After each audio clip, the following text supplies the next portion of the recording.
Michelle Obama is a man. Am I right, America? Was that more shocking, or when he said Michelle Obama is a man? Which one was more shocking? Definitely the armbar part. Man, I work in politics. People say crazy stuff all the time. Well, he says that every fight. Does he? Yeah. He said that the last time I interviewed him. Oh, man. Well, he's like a pro wrestling character. Like people lost their minds about it. I know. Lost their minds about it. To the point where, again, I had The View either the next day or the day after to sort of promote this book. That must be fun. It was crazy. It was harder than anything I've done in politics. But the to the point where all of my comms people, the thing they were most worried about was they're going to ask you about Michelle Obama being called a man. Like, what are you going to say about it? And I was like, what, an amped up fighter told a joke after a fight, said something after a fight, and that's actually national news. I'm still surprised. I've been in politics now for 3-4 years. I'm still shocked at the shit that people get really fired up about. The Incredible Hulk says he's gonna put Derek to sleep like Sleepy Joe, but I like Derek Lewis, and I just want to apologize for ruining the press conference last time, and I like Taporia too. I like Pereira. Those are my favorite fighters, and so I just want to apologize for all of that. Yeah, I'm nervous right now. It's just regular Josh today. Yeah, thank you guys. Thanks for having me, Dana. I'm trying to keep the Incredible Hulk from not coming out, and so I'm doing my best. Thank you. Then he got back in the ring, turned to the cameras and shouted something truly unpleasant about former First Lady Michelle Obama, which I'm not going to repeat. Not only has nobody thus far apologized for the remarks, which were made outside the White House, on the White House lawn, he was brought over to the FanFest stage over here behind me for a celebratory interview, and so far, nobody has mentioned it. Months after he won the election, then they gave him the Peace Prize, right? It was right after he was elected. My election was a much more important election. Really? I agree. You will never see me apologize for anything that I do, and I really think that's real, coward shit. When you talk a certain way and then you want to apologize to everyone or even the opponent.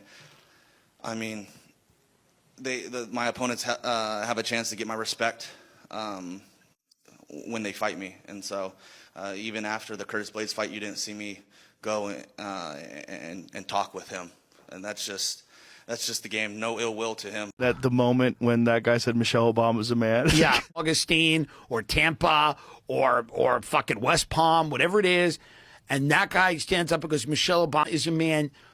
It's the culmination of things that they're not going to beat that. It's hard to beat that. There were houses that cheered when that happened. 100%. It was 100%. No, it's like, to me, it's like there's this.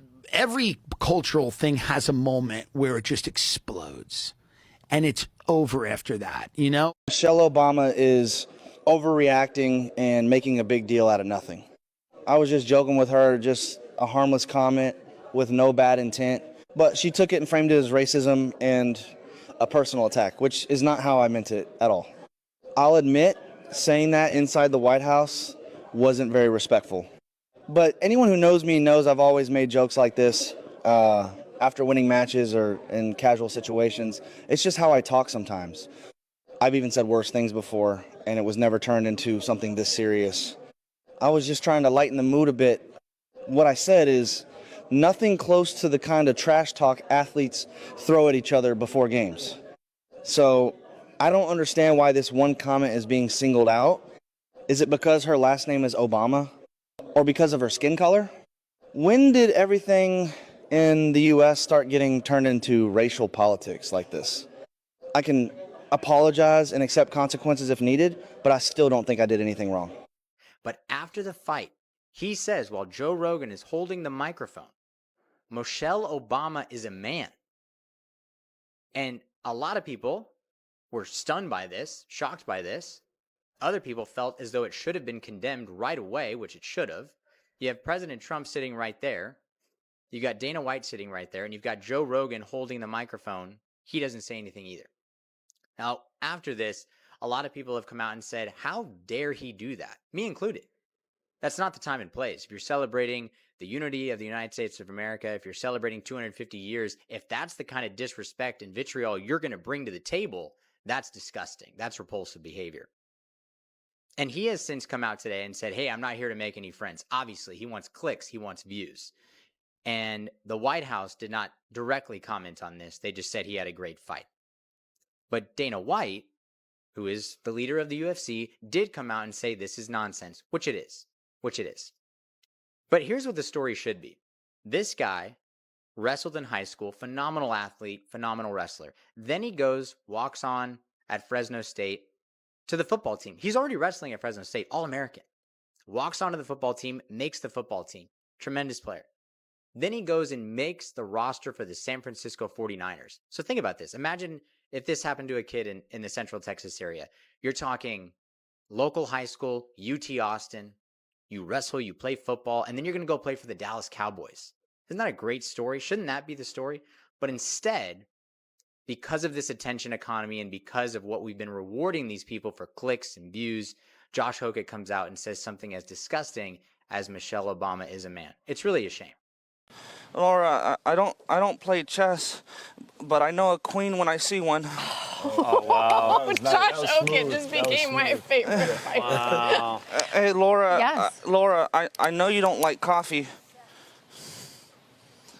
because you're tea. Okay. Sometimes I serve it, Josh. Sometimes I do serve some tea. Josh Hokett won his fight at the UFC Freedom 250, and the first thing on his brain was a black woman. The first thing on his mind was a black woman. Your comments about Michelle Obama wasn't warranted. She wasn't down at that low class, down in the gutter barnyard fight. She wouldn't even stoop so low in the gutter to even attend. But she was on your brain after you won. I know black women are associated to greatness. That's why you thought of her after you won. But baby, calm down. She would never stoop so low in the gutter to even attend something like that.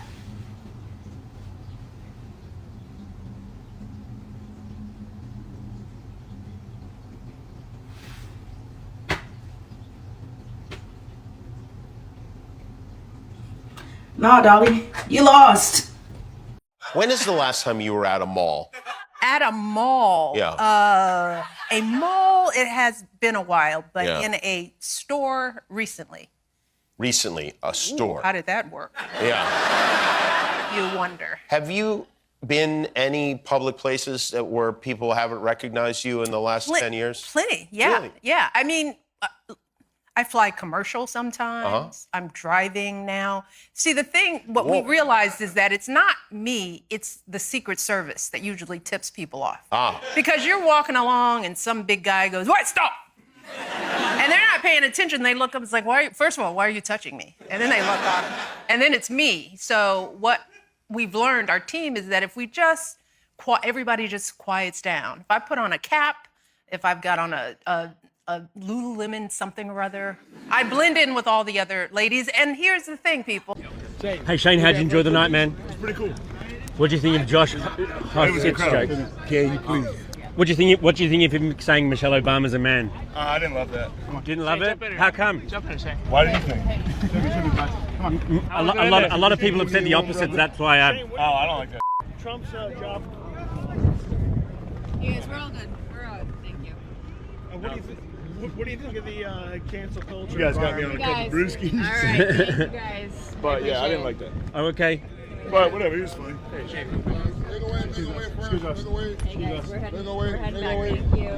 Thank you. All right, thank you, Shane. J.D. Vance dismissed the outrage over UFC fighter Josh Hokett, calling Michelle Obama a man. This incident occurred during the Freedom 250 event at the White House, Radar Online.com revealed. Vance appeared on Joe Rogan's podcast, where they discussed the controversial claim. Joe Rogan asked, "Was that more shocking, or when he said Michelle Obama is a man?" Vance responded, "Definitely the armbar part. Man, I work in politics. People say crazy stuff all the time." Rogan noted that Hockett's remark about Michelle Obama was part of the fighter's recurring act. Vance shared his surprise at what gets people fired up today. He had to discuss the comment on The View while promoting his memoir, Communion. Rogan commented that such remarks at the White House caused the uproar. Yet, even Hockett claimed he intended to give Michelle Obama a compliment. Ultimately, this reflects the complex nature of public reactions today. Do not excuse Josh Hockett calling Michelle Obama a man because he's just playing a character. I am tired of MMA fans just giving these fighters passes because they're just trying to sell the fight and it's just promotion.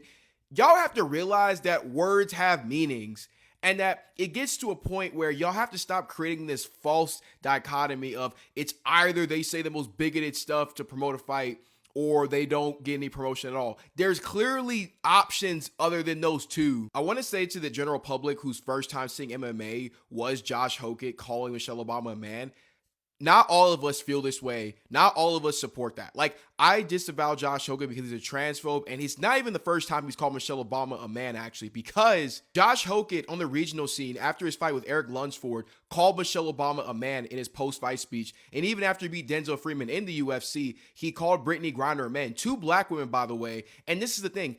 A lot of MMA creators, fans, y'all don't take insults towards black women serious. Black women are like the verbal punching bags of the world, and y'all don't take it serious. And then here's the thing I'm going to leave y'all with. A lot of you, when you say that a fighter is just playing a character and they're just trying to sell the fight, you are defending grifting. Because imagine if I got on this platform and I just started saying, let's round up all white, straight Christian men and let's get them out the country. Let's all round them up. They have no place in America. But I don't actually believe this, but I'm just doing it for money.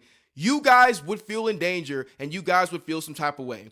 When I sell you on a fight, when I'm selling you on something, even if I don't believe it, I'm selling you on it because I want you to think that it's real. I want an actual reaction. If I'm trying to scam someone, I don't tell them it's a scam. I sell it to them as if it's real. And here's the thing. There's people who like Josh Hockett because he says the stuff that he says. When he compares trans people to predators, when he's out here. In fact, I'm even tell you this.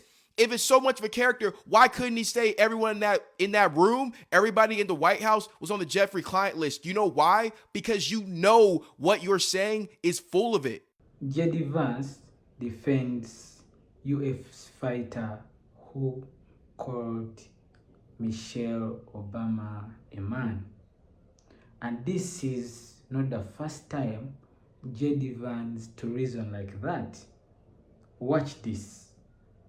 Here's a clip of Vice President Vance explaining his thinking about this issue to some reporters earlier this week. I want to play you a clip. Second thing Gollyboff said, which again I found fascinating, is he said, we refuse to give up the right to enrichment. And I thought to myself, you know what?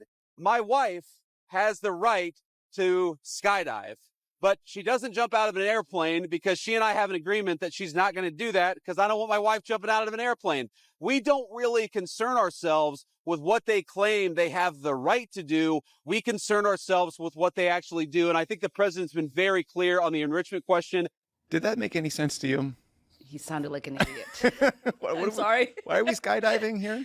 Yeah. Also, I think I don't know if it's a proper metaphor, like his desire to oppress his wife's like free will to try to, parachute out of a plane. Let her jump. Yeah, into like what a sovereign country might want to do is just a really wild analogy. It's very odd. That analogy, normally analogies in politics are designed to help people understand complicated things. Right. That one confused me. Do you think J.D. Vance getting involved here is a good thing, maybe? I mean, the other two negotiators are Jared Kushner, Trump's son-in-law, Steve Witkoff, his golf buddy turned like envoy for everything. Is it good to have the vice president and maybe some experts from the NSC involved? Like, do you have any hope for these talks?